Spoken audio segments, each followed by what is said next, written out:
Bonjour Sandrine. Bonjour Maria, Comment vas-tu Sandrine? très bien, merci. Merci pour ton invitation.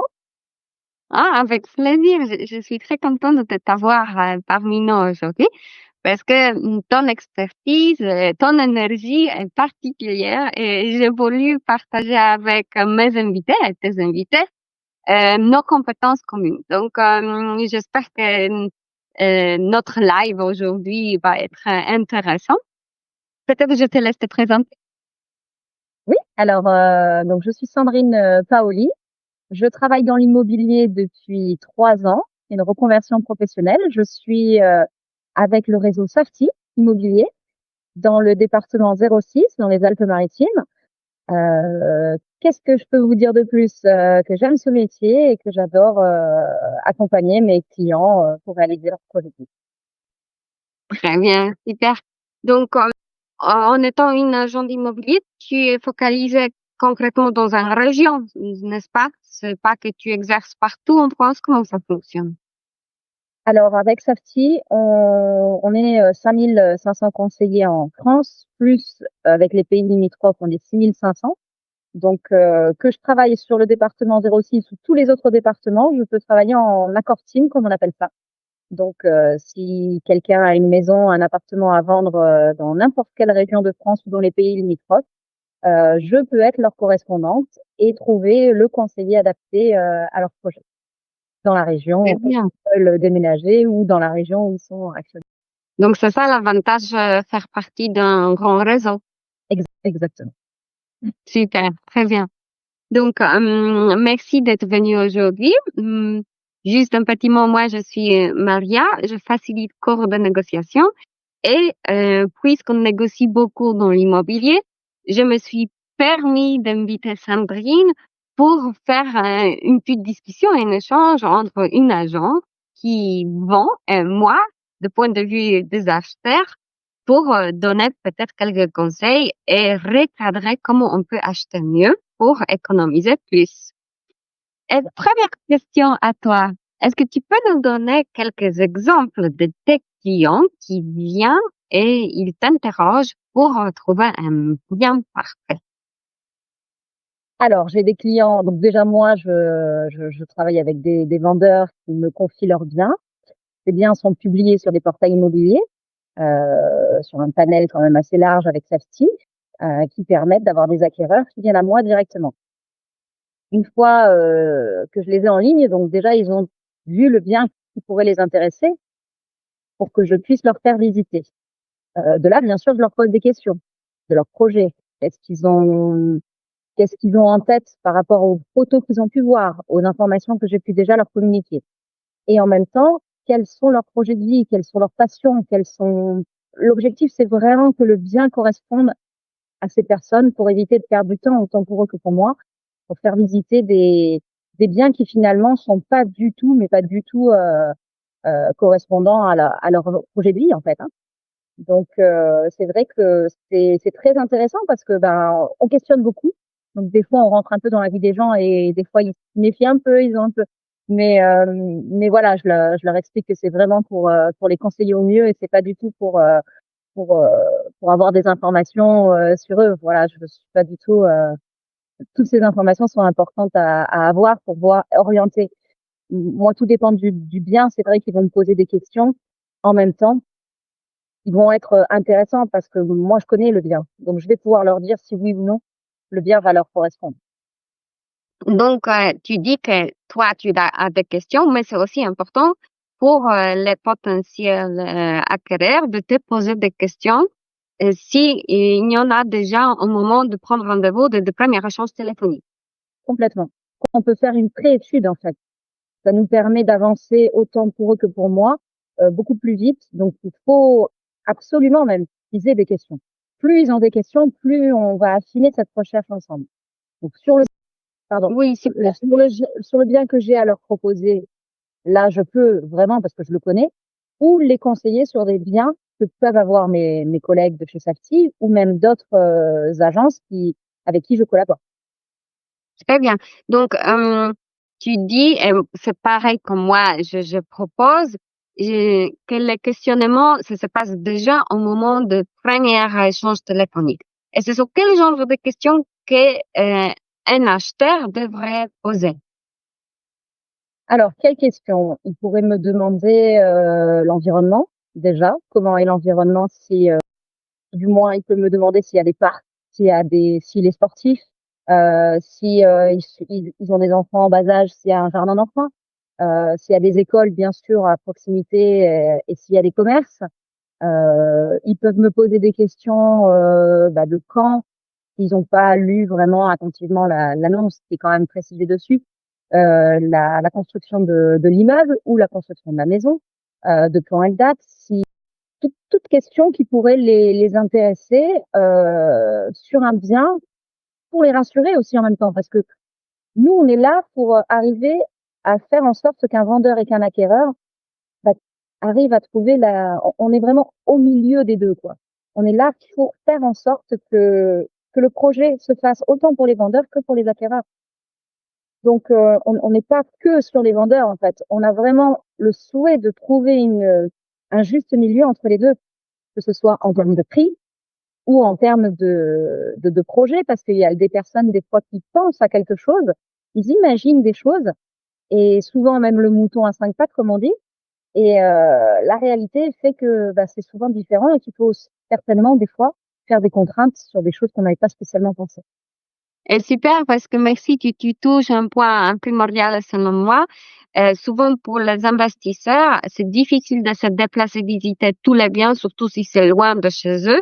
Donc, c'est peut-être pendant cet appel téléphonique et grâce au questionnement, on peut peaufiner est-ce que le bien, c'est exactement ça que je cherche? Il y a beaucoup de travaux et oui, je m'en lance. Ou il n'y a pas du tout de travaux, donc plus élevé, donc il y a moins de potentiel de gain parce qu'on achète prêt à poser des valises. Cependant, je sais que de ton point de vue, il y a aussi troisième option et pourquoi ça pourrait être intéressant de venir visiter un bien. Est-ce que tu peux donner un exemple? Bien sûr, hein, j'ai des exemples. Je donne un exemple récent. Un couple de personnes âgées qui souhaitent se rapprocher en fait de leur fille qui habite dans la ville où j'ai un bien immobilier à vendre, souhaitent visiter cet appartement. Mais bien sûr, moi je pose quelques questions pour un petit peu avoir des informations, mais je rentre pas dans le détail profond que je vais vous préciser après justement, auquel j'avais pas pensé, parce que c'est vrai que ça c'était quand même aussi un peu essentiel, mais ça, tant qu'on ne visite pas et tant qu'elle n'avait pas visité, la dame, elle pouvait pas savoir ce qui l'intéressait. Mais peut-être, au fond, elle sera peut-être obligée de faire cette contrainte ou enlever ce choix par rapport à un appartement où elle aura plus le coup de cœur. Donc c'est vrai que ce sont des personnes donc qui sont venues visiter, ils sont venus visiter avec leur fille. Donc tant mieux, comme ça j'ai pu rencontrer toute la famille.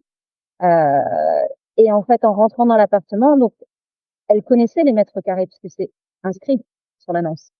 Elle connaissait aussi que c'était un appartement qui est entièrement à rénover. Donc d'où l'intérêt du prix. Et sinon, il aurait été plus cher. Tout à fait. Donc quand je les ai eus en ligne, ils m'ont demandé. J'ai dit oui, bien sûr qu'il y a des travaux à faire, mais c'est pas non plus voilà, pas un mieux. Bien sûr que dans l'appartement, il y avait des couleurs différentes, donc on pouvait pas négliger ça. Et donc on fait la visite. Elle apprécie le secteur, le quartier, la résidence. Elle apprécie aussi un appartement traversant, bien sûr, parce que c'est très lumineux. Voilà, il y a des fenêtres de partout, donc c'est vrai que c'est chouette. Avec une terrasse d'un côté, un balcon de l'autre. Et on arrive, bien sûr, sur l'emplacement du salon. Le salon, elle me dit: «Ah, j'ai peur qu'il soit un peu petit». Alors c'est sûr qu'un appartement à 75 mètres carrés avec 2 chambres, le salon n'est pas immense. Mais il a le voilà, il a le bénéfice d'être là, puis avec une belle terrasse en plus de 17 mètres carrés, donc vraiment très chouette. Et la dame me dit: «Mais vous avez pas là, je vois dans l'angle de l'immeuble, un appartement plutôt dans l'angle là, face à la piscine?» Moi qui pensais sur le fond, hein, parce qu'on a toujours nos pensées nous aussi, je me suis dit: «Bon, c'est bien, on a un petit peu, on n'est pas sur la piscine, c'est moins bruyant». comme on pourrait dire, surtout sur les périodes d'été. Et non, en fait, elle voulait vraiment un appartement d'angle. Pourquoi? Parce qu'elle l'appartement que tu fais visiter, il est entre 2 appartements. Et ça veut dire sur la photo, elle a pu le voir, mais tant qu'on visite pas, on peut pas savoir si c'est quelque chose qui peut nous plaire ou pas. Donc je pense qu'elle a dû se sentir un peu oppressée entre les 2 appartements. Comparé à un appartement d'angle, tu sais qu'elle n'a, pas toutes les pièces qui communiquent avec les autres appartements. Donc OK. il y a eu ça et puis surtout que, ben, ils sont dans un 90 m². Donc elle fait un comparatif avec l'appartement qu'elle a actuel et ça, c'est ce qu'il faut surtout pas faire. Pas comparer Mmh. ce qu'on a déjà parce que ils étaient dans une maison avant de 200 m², ils sont passés dans un 90 m², et là un 75 m². Bien sûr, ce sont des personnes âgées, à un moment donné, il y a des affaires qu'on doit se séparer, on le sait que les déménagements permettent de faire du tri, mais ils étaient peut-être pas encore en phase vraiment de se dire: «Waouh, c'est vrai qu'ils partent du principe que vu que c'est plus petit, bah, ça dégrade», alors que pas du tout, c'est juste qu'ils ont pas besoin d'un 90 m² maintenant, ils ont besoin d'un 75, ça aurait pu faire l'affaire, mais ce côté de bah, ils ont pas eu le coup de cœur, il y a eu plein de choses positives, heu, Oui. mais voilà, ça peut arriver. Ça fait c'est comme ça. C'est très intéressant, tu vois, la différence entre un acheteur qui achète pour lui, n'importe si c'est la résidence principale ou secondaire, mais un investisseur qui achète finalement pour quelqu'un d'autre. Donc, effectivement, si c'est pour moi, c'est intéressant de se déplacer et se projeter quand je suis dedans et à quoi ça peut me servir d'avoir plus ou moins d'espace, parce que peut-être c'est une opportunité de dire au revoir aux plaisirs d'affaires, donc je ne me sers plus du tout parce que je ne cuisine pas autant, je n'ai pas autant des invités tous les dimanches midi. Donc, la différence de l'approche n'est pas pareille. Donc c'est ça et puis surtout qu'elle a des petits-enfants, donc le but, c'était d'avoir une chambre supplémentaire surtout. Ah, Donc donc, tout ça aurait pu, le quartier, voilà, parce que là, justement, ils habitent, sur les hauteurs de Cannes et obligés de prendre la voiture pour aller dans les petits commerces et c'est vrai que, ben, plus on prend de l'âge, au-delà de 70 ans, c'est vrai que, voilà, il faut être dans un quartier où c'est qu'on peut tout faire à pied et là, il y avait quand même la proximité du bord de mer. Donc voilà. Le oui, petit ça compte portillon nous beaucoup. permettait, d'arriver direct, sur le bord de mer et c'est vrai que bon, bah, pour tout le monde, hein, marcher, le long de l'eau, c'est chouette. Ce qui pourrait m'intéresser encore, puisque tu nous racontes maintenant des histoires, est-ce qu'il y a des acheteurs un peu extraordinaires qui sont rendus cadres, qui t'ont surpris parce que, je sais pas, ils posent des questions intéressantes ou voilà, ils ne posent pas de questions ou ils se comportent d'une façon étrange? J'en ai, oui, ça fait partie de notre métier, donc c'est vrai que c'est surprenant, quelques, on va dire 2 qui m'ont un peu plus marquée que d'autres. Une où c'est que, j'ai un bon feeling au téléphone, c'est pour visiter une maison. La personne, bah, super emballée: «Je souhaite visiter aujourd'hui, absolument». Donc bon, envoi des papiers, envoi de vérification, bien sûr, des financements. Et elle m'appelle, enfin, on se donne rendez-vous, donc à un lieu juste avant, pour que je puisse, la prendre avec moi dans la voiture et qu'on puisse aller, visiter la maison. Arrivée dans la maison, donc il faut savoir que sur l'annonce, la maison, on voit des photos d'extérieur, des photos d'intérieur, on voit tout, quoi. Le maximum que je peux mettre, bien sûr. Et on arrive, on le portail s'ouvre, on rentre dans cette allée avec des graviers et puis on voit la maison et d'un coup, elle focalise sur l'escalier sur la gauche de la maison. «Ah mais c'est pas possible, vous comprenez, vous m'avez fait des fausses photos, les photos paraissaient beaucoup l'escalier paraissait beaucoup plus grand, ah mais non, c'est même pas la peine que je visite la maison». C'est bête parce que j'ai dit: «Écoutez, j'ai fait mes photos avec mon téléphone, il fait tellement de belles photos que je vois pas pourquoi, je quel est mon intérêt de vous tromper et de faire des photos qui sont pas adaptées à la maison, à la réalité de la maison?» Oui. Et elle a focalisé là-dessus, impossible de lui faire visiter la maison alors qu'on était déjà là, on avait déjà je trouve dommage, voilà, ça j'ai trouvé ça dommage, mais j'ai respecté son choix. On est partis, alors qu'elle avait bien vu que c'était une maison provençale, que Maintenant, c'est vrai que la personne est partie sans rentrer dans la maison? elle n'a pas souhaité visiter la maison alors qu'on était sur place, qu'on aurait pu. qu'elle ait un coup de cœur différent, parce que dans la maison, c'est vrai que quand on rentrait justement dans la maison, bah, il y avait une vue, il y avait plein de choses qui étaient intéressantes à voir, bien sûr, les pièces, et puis peut-être un coup de cœur, parce que ça, on peut pas le savoir tant qu'on visite pas. Les photos, ça reste des photos. Donc, moi, j'insiste toujours pour dire, écoutez, vous avez peut-être un a priori sur des choses, mais venez quand même visiter parce que ça vaut le coup d'œil. Très Et bien. c'est là qu'on Ça, voit les. c'est une histoire extraordinaire qu'on peut ne pas rentrer dans la maison à cause d'un escalier d'extérieur. Ouais, exactement, parce qu'il y avait un escalier qui montait et derrière il y avait un potager, tout ça, et puis en fait, bon, bah, elle a bloqué là-dessus et bon, bah, je vais pas insister. Ça, c'est un premier cas oui, qui m'a fait bizarre parce que je me suis dit, Et bah, c'est le dommage. deuxième, le deuxième, tu as dit qu'on Ouais, en a alors le deuxième cas, alors là, c'était assez particulier. Heureusement que ça m'arrive pas souvent. Je visitais en fait enfin, je faisais visiter un appartement que j'avais à la vente et avec un confrère, une autre agence. Euh, la cliente de cette agence arrive plus tôt, donc elle avait mes coordonnées. Elle me, ma confrère me dit, je vais arriver en retard, je sais pas dans combien de temps, il y a beaucoup de bouchons, désolé. On est arrivé une demi-heure en retard, donc c'est vrai que la visite, j'ai pu la faire totalement. Donc peu importe, parce qu'on est habitué à travailler ensemble. Euh, mais je connaissais pas cette cliente, cet acquéreur. Moi, je l'avais pas sondée, on va dire avant. Donc je l'ai vue en fait et j'ai appris à la connaître juste au moment de la visite en fait, hein, au devant de la résidence. Donc je rentre dans l'appartement avec elle et on commence à regarder en fait les pièces, hein, bien sûr.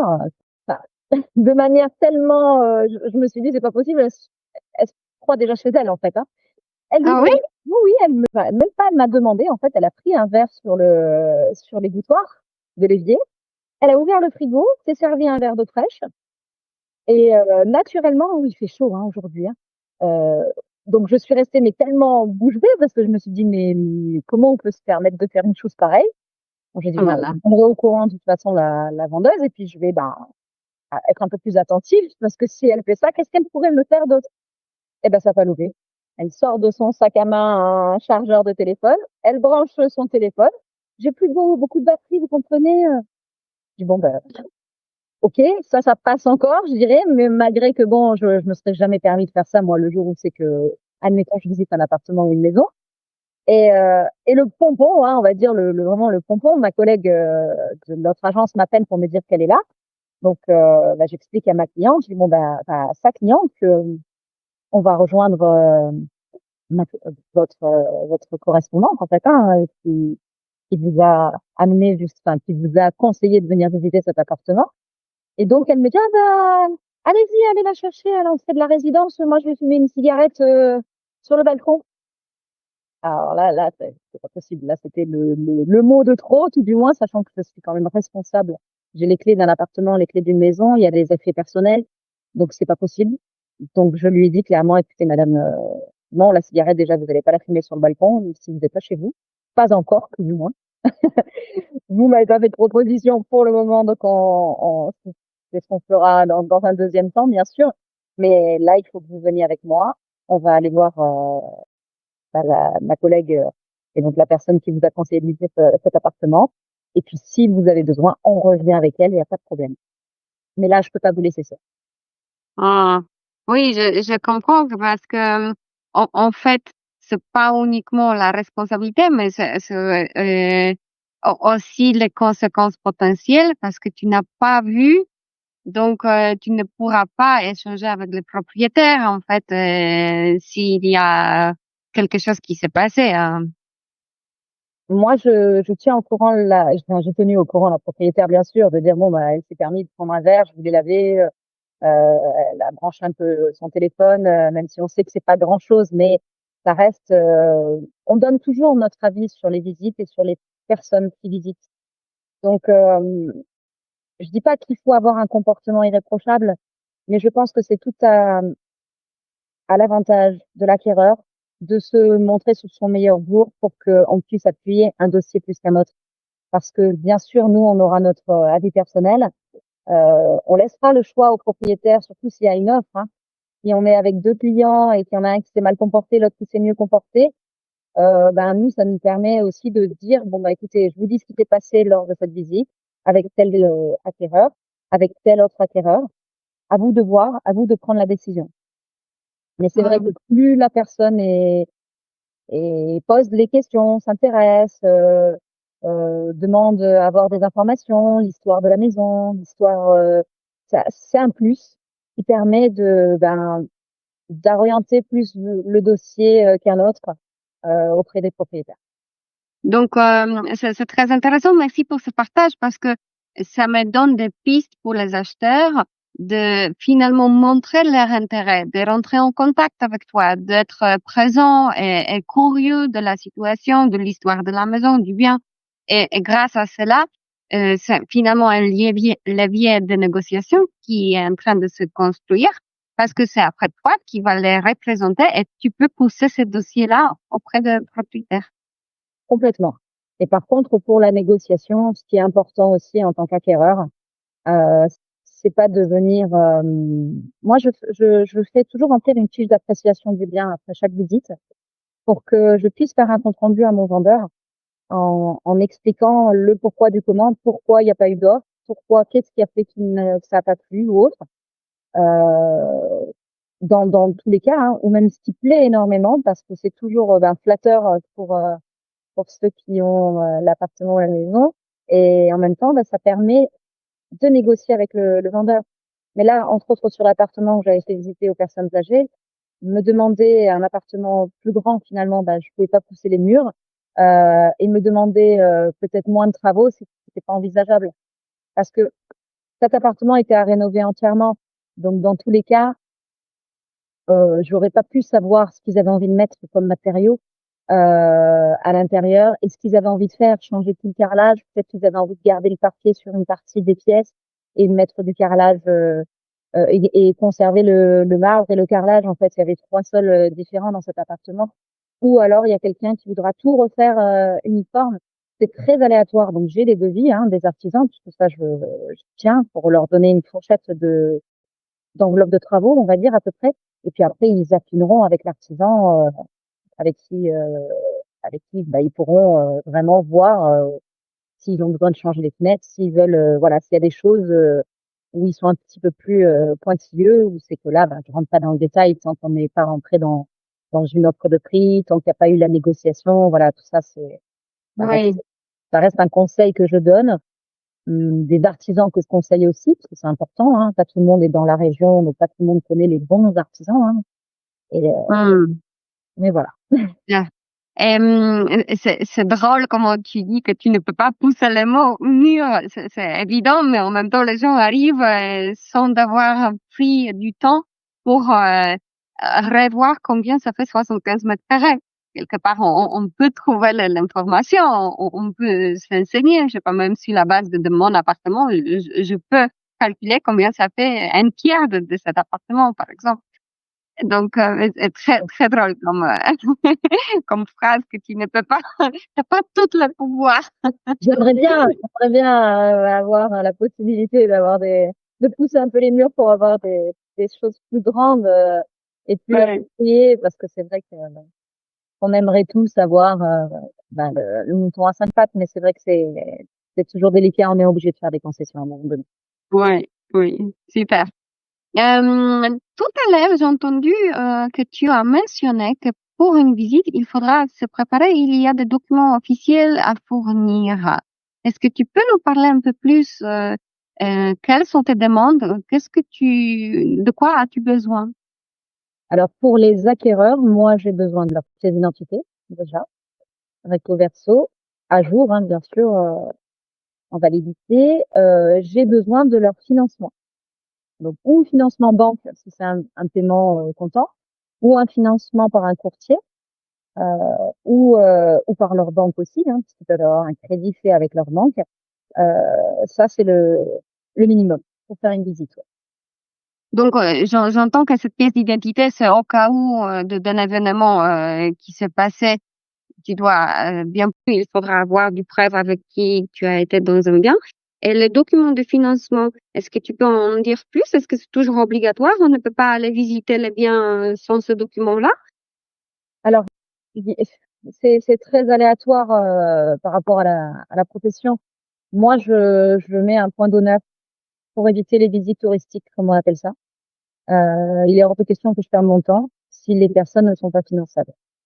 C'est vrai qu'il y en a qui s'amusent à visiter les biens, malgré qu'ils n'ont pas le financement. Je sais pas si on peut appeler ça un jeu ou si c'est, mais en tout cas, voilà, moi je travaille, je m'amuse pas et il en est hors de question que mes vendeurs, quand un appartement est vide, je dirais que c'est pas trop grave, mais quand un appartement où il y a les biens personnels de mes clients, il y a un minimum de respect à avoir et ça, je trouve que c'est essentiel.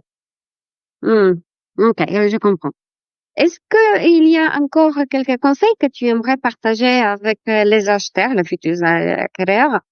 Quelles sont les bonnes pratiques que tu vois et eux pas nécessairement? Alors, les bonnes pratiques qu'ils peuvent avoir, ben, c'est déjà d'avoir un dossier de financement avant toute visite, hein, ça c'est sûr. Qu'ils sachent exactement combien ils peuvent financer, être aidés ou après c'est possible qu'ils aient pas de personnes qui peuvent bien les conseiller. Donc moi j'ai un ou deux courtiers avec qui je suis habituée à travailler. Donc je peux les orienter dès qu'ils m'appellent sous 24 à 48 heures s'ils fournissent bien tous les documents au courtier. Parce que là c'est un petit peu plus ça rentre un peu plus dans leur vie personnelle, ce que je n'ai pas spécialement besoin de savoir. Par contre, le courtier, oui, parce que lui, il va faire un montage de dossier en vérifiant déjà si les capacités. Des fois, on peut avoir des biens, des choses qu'on a en plus de nos salaires qu'on peut prouver. Il y a aussi des fois sur les relevés de compte, bien sûr, le courtier peut voir des choses qui ne sont pas spécialement à voir et qui peut mettre un doute. Aujourd'hui, il y a plein de choses qui sont prises en compte. Le trajet que vous avez avec votre lieu de travail, la consommation d'essence, enfin, toutes ces choses-là sont prises en compte par rapport à si vous pouvez ou pas acquérir et à combien, quoi. Et c'est toi après qui fais cet assessment? Est-ce que vous pouvez acquérir ou c'est plutôt les courtiers qui le fait? C'est le courtier. C'est le courtier qui, moi, je lui donne le montant du bien qu'ils vont venir visiter.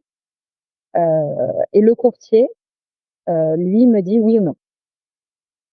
Très bien. OK. C'est un dossier qui peut passer parce que le courtier travaille avec plusieurs banques. Il travaille pas qu'avec votre propre banque. Donc, indirectement, des fois, on dit oui, mais bon, on va devoir le payer.